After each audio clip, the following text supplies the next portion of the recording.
एक समय की बात है, ईरान शहर में खुर्शीद नाम का एक व्यापारी रहता था। वो बहुत अमीर था।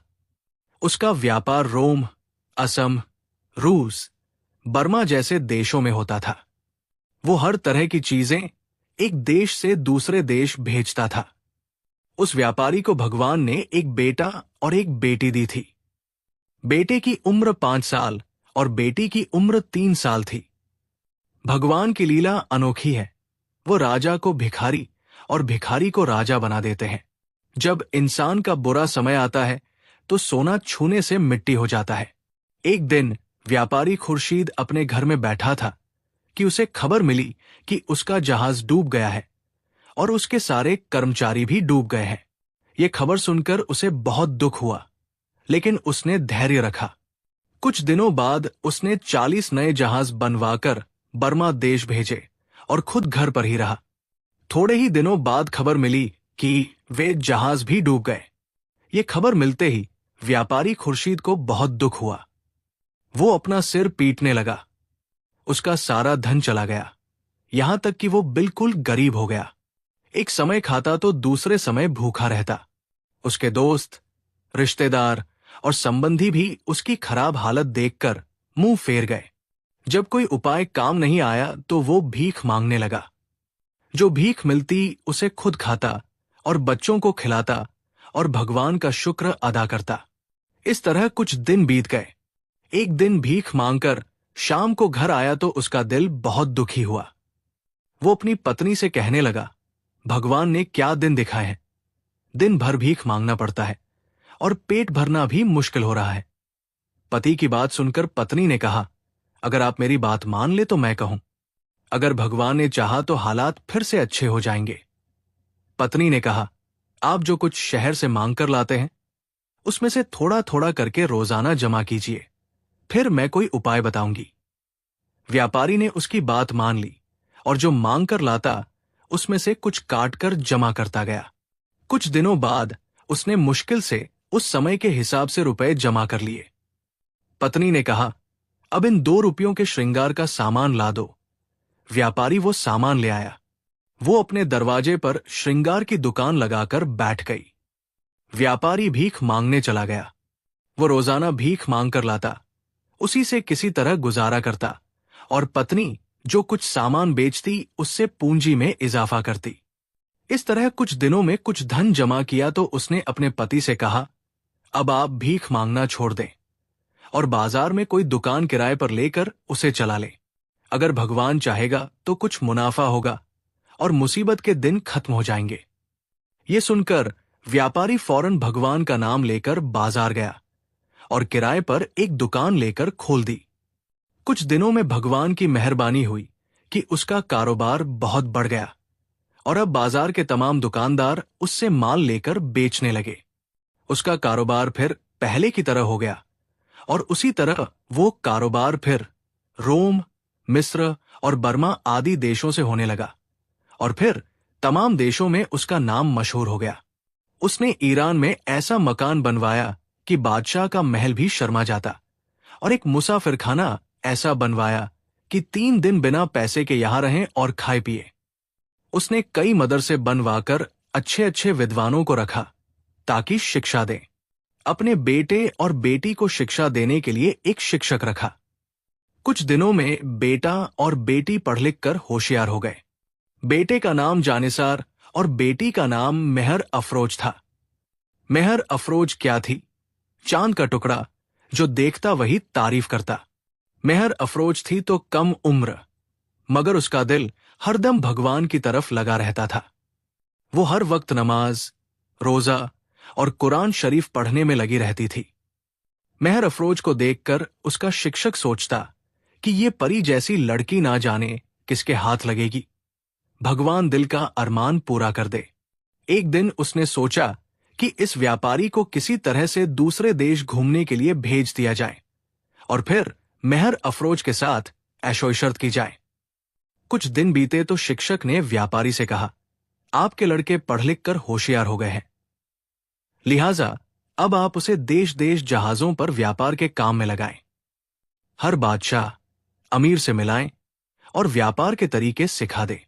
व्यापार के गुर सिखाएं और उसके बाद उसके लड़के और लड़की की किसी अच्छे खानदान में शादी कर दें। उसके बाद हज बैतुल्लाह से फारिग हो जाएं और खुद भगवान की याद में जिंदगी गुजारें।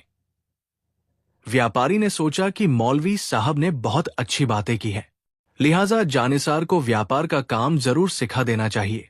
और दूसरे ही दिन व्यापारी 11 जहाज तैयार करके तरह तरह का माल लदवाकर और जानिसार को लेकर सफर पर रवाना होने से पहले मौलवी साहब को सबका मुखिया बना दिया और तमाम नौकरों को हुक्म दिया कि मौलवी साहब जो हुक्म करें उसे मानना तुम्हारा कर्तव्य होगा, वरना सख्त सजा दी जाएगी। फिर अपनी बेटी मेहर अफरोज से कहने लगा, बेटी, हम तो सफर पर जा रहे हैं, तुम्हारे शिक्षक जो हुक्म दे उसे मानना, हम कुछ दिनों में वापस आ जाएंगे। ये कहकर बंदरगाह में आए और जहाज पर सवार होकर रवाना हो गए। अब शिक्षक ने सोचा कि भगवान दिल का अरमान पूरा करेगा। ये सोचकर एक दिन नहा धोकर अच्छे कपड़े पहनकर महल की तरफ चले तो क्या देखते हैं कि मेहर अफरोज अपने कमरे में बैठी कुरान पाक पढ़ रही है और भगवान की कुदरत के बारे में सोच में मग्न है। शिक्षक को देखकर मेहर अफरोज आदर से उठकर खड़ी हो गई और बोली, शिक्षक जी, कहिए, ये दासी किस लिए हाजिर हुई है? मौलवी ने कहा, एक गुलाब सी खूबसूरत, तेरे चेहरे को देखकर दिल में अफसोस होता है कि इस खिले हुए फूल का किसी भी भंवरे ने रस नहीं चखा। इससे मेरी तबीयत ललचाती है। एक चांद सी सुंदर, चलो हम दोनों बिस्तर पर ऐशो-इशरत करें और अपने दिल के अरमान निकालें। ये बात उस दुष्ट की सुनकर मेहर अफरोज बड़ी हैरान हुई और सोचने लगी, हे भगवान, ये कैसा शिक्षक है जिससे मैंने ज्ञान प्राप्त किया और आज ये बुरे बात कर रहा है। हे भगवान, ये क्या आफत मेरे ऊपर आ पड़ी है। मेहर अफरोज शिक्षक से बोली, आप जरा भगवान का डर करें। क्या बुढ़ापे में आपकी अक्ल खराब हो गई? जुबान संभाल कर बात कीजिए। आप मेरे पिता की जगह हैं। अगर आपने फिर ऐसी बात कही तो इसी खंजर से अपनी जान दे दूंगी। इतनी बात सुनते ही शिक्षक ने कहा, ए लड़की, जिस दिन से ये चांद जैसी सूरत दिल में बसी है, उस दिन से दिन रात ये दिल बेचैन रहता है। इससे अब जो भी हो जाए, बचना मुश्किल है। मेहर अफरोज शिक्षक की ये बात सुनकर दिल में सोचने लगी कि इस पर इस वक्त शैतान सवार है। अगर मैं इसके खिलाफ कोई बात करूंगी तो ये काफिर मेरी इज्जत पर धब्बा लगा देगा, इसलिए इससे कोई बात कहकर समय टाला जाए, फिर भगवान कोई राह निकाल देगा। ये सोचकर मेहर अफरोज बोली, ए हजरत, अभी आप इतने बेचैन क्यों होते हैं? जरा सब्र कीजिए और रात में आइए। जरा बेखौफ होकर अपनी हसरतें निकालिए। ये दासी आपकी आज्ञाकारी है। मेहर अफरोज की ये बातें सुनकर शिक्षक जी बहुत खुश हुए और बोले कि बेहतर है, मगर मेरी बात के खिलाफ न जाना। रात में 10 बजे आऊंगा। इतना कहकर शिक्षक जी वापस चले गए। उधर मेहर अफरोज उसके जाने के बाद भगवान का शुक्र अदा करने लगी और दिल में दुआ की कि हे भगवान, अब तू ही इस मुसीबत से मुझे बचा। अब जब रात को वो आए तो तू ही मेरी मदद करना। मेहर अफरोज रो रो कर दुआएं मांगने लगी। उसका रोना सुनकर संतरी, जो पहरे पर था, नजदीक आया और कहने लगा, ए बेटी, ऐसी क्या आफत तुझ पर आ पड़ी जो इस तरह रो रो कर रो रही हो? पहरेदार की ये बात सुनकर वो बोली, मेरे शिक्षक जी आज रात 10 बजे मेरे पास आने वाले हैं। अगर आए तो उन्हें रोक देना, अगर जबरदस्ती करे तो धक्का देकर बाहर कर देना। ये कहकर कुछ अशर्फियां पहरेदार को दी और कहा, खूब होशियार रहना, वरना अगर कोई वैसी बात मेरे साथ हो गई तो तुम लोग सजा के हकदार होगे। ये सुनकर पहरेदार ने कहा, बेटी, फिक्र मत करो। उसके बाद मेहर अफरोज कमरे में चली गई और पहरेदार अपना पहरा देने में मग्न हो गया। जब रात हुई तो मौलवी साहब यानी शिक्षक जी बालों में सुगंध लगाकर, फिर इत्र लगाकर मेहर अफरोज के कमरे की तरफ चल पड़े। जब कमरे के अंदर दाखिल होना चाहा तो फौरन पहरेदार बोला कि कौन है जो कमरे में दाखिल होना चाहता है? शिक्षक ने कहा, मैं। तुम्हें पूछने से क्या मतलब? क्या तुमको मेरा डर नहीं? पहरेदार बोला कि आप सीधे यहां से वापस लौट जाएं। ये सुनकर शिक्षक बोले, मैं तुम्हें सख्त सजा दूंगा। इतना सुनते ही पहरेदार ने गर्दन में हाथ डालकर धक्का देकर मौलवी साहब को दूर कर दिया।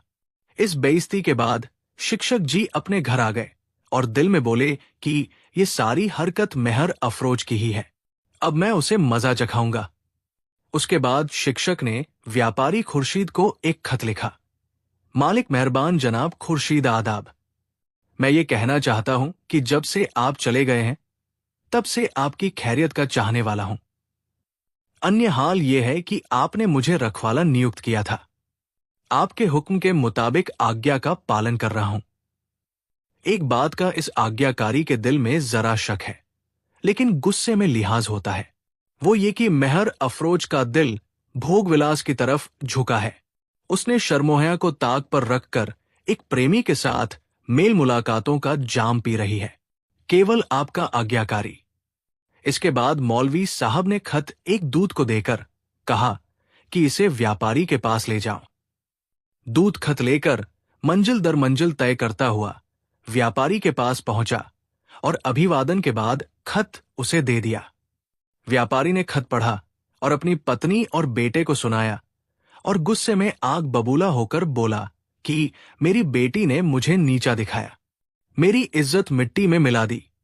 अब मैं ईरान में किसी को मुंह दिखाने के काबिल नहीं रहा।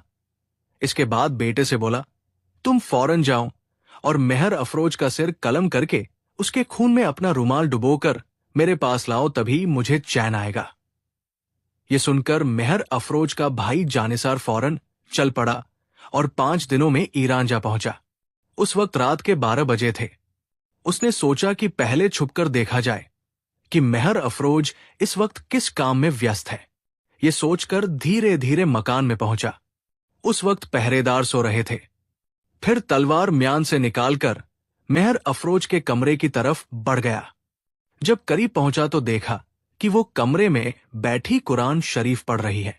ये देखकर जानिसार कहने लगा कि हे भगवान, ये क्या माजरा है, मैं क्या करूं? वो यही खड़ा सोच रहा था कि मेहर अफरोज की नजर अपने भाई पर पड़ी और फौरन उठ खड़ी हुई और आंखों से आंसुओं का दरिया बहाते हुए बोली कि भैया, क्या बात है कि आप अकेले आधी रात में आए हैं? हमारे माता पिता आदि को कहां छोड़ आए और तलवार म्यान से बाहर क्यों है? अगर मुझसे कोई गलती हुई है तो मुझसे पूछा जाए, फिर चाहे तो मेरा सिर काट दे।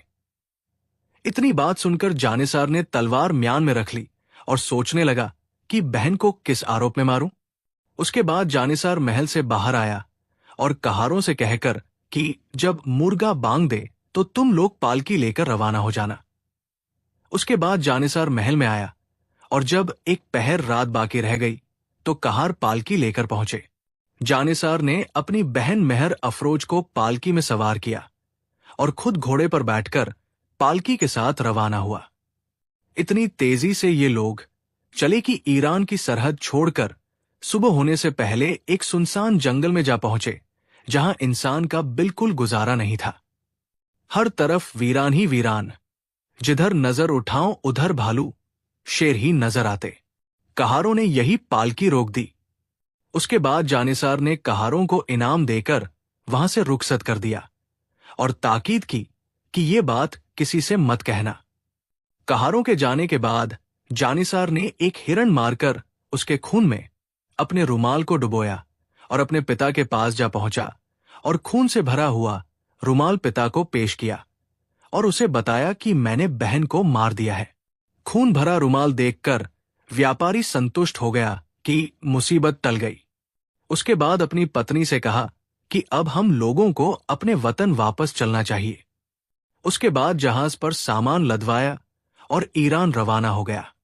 कुछ दिनों में अपने शहर में पहुंच गया और ऐशो आराम से रहने लगा। उधर मेहर अफरोज को कहारों ने और भाई ने अकेला जंगल में छोड़ दिया तो मेहर अफरोज कुछ देर इंतजार करने लगी, फिर सोचने लगी कि हे भगवान, अब ये पालकी क्यों नहीं उठाई जा रही। उसके बाद उसने पर्दा उठाकर इधर उधर देखने लगी, मगर ना तो उसका भाई था और ना कहार, बल्कि तरह तरह के जानवर आसपास।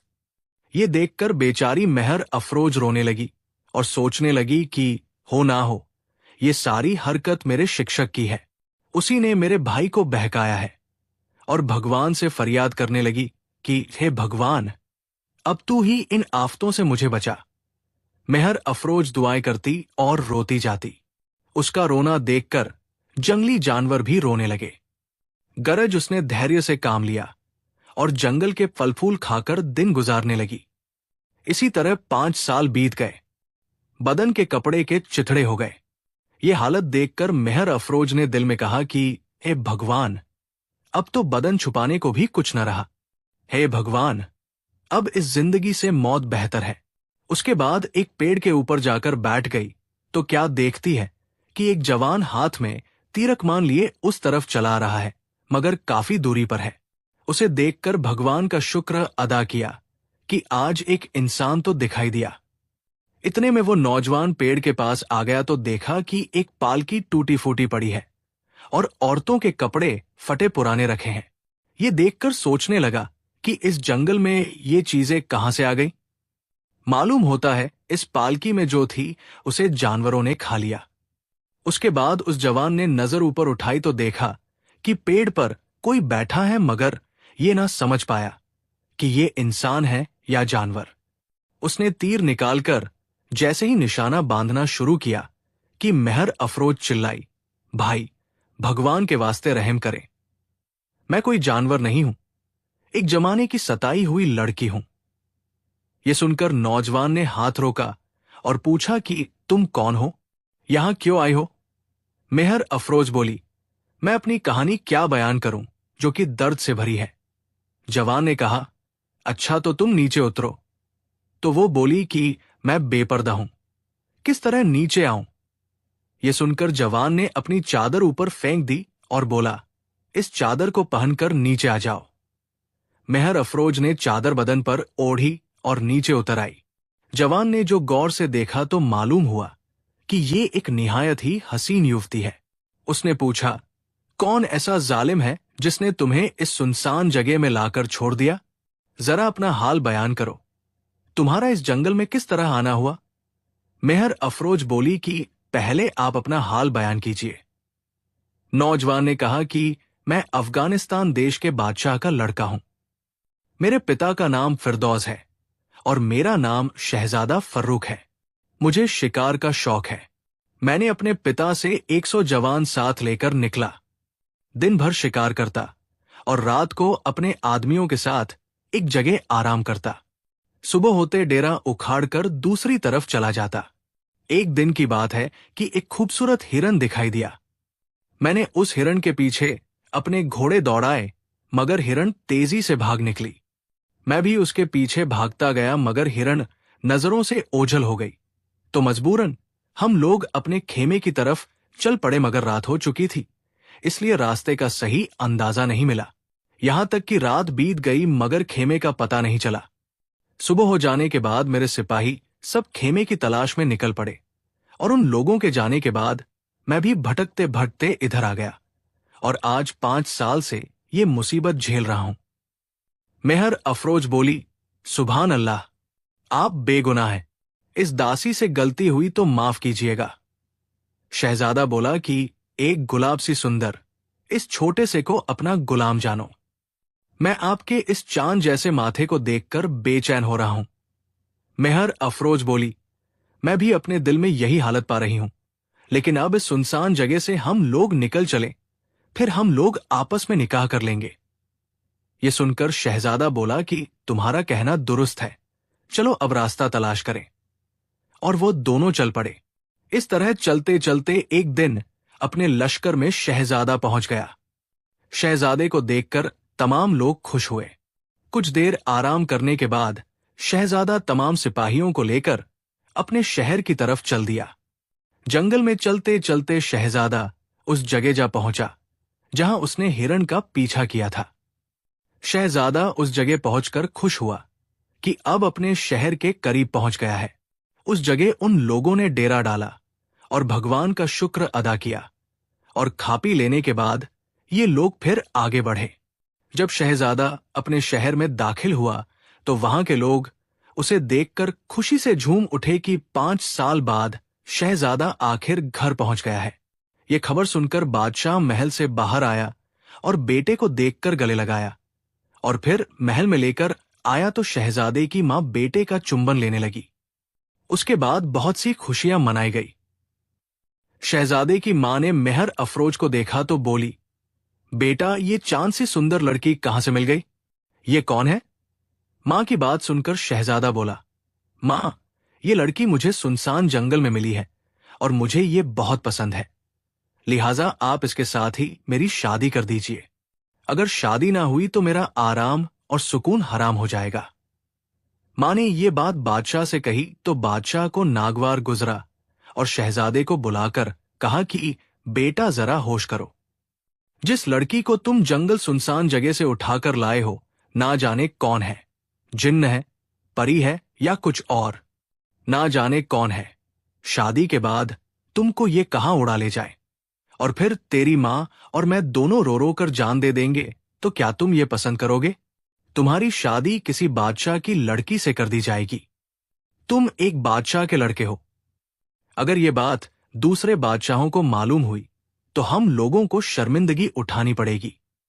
अपने पिता की ये बातें सुनकर शहजादा बोला कि पिताजी, इस वक्त शर्मो-हया को छोड़कर आपसे कहना पड़ता है कि या तो इसके साथ मेरा निकाह किया जाए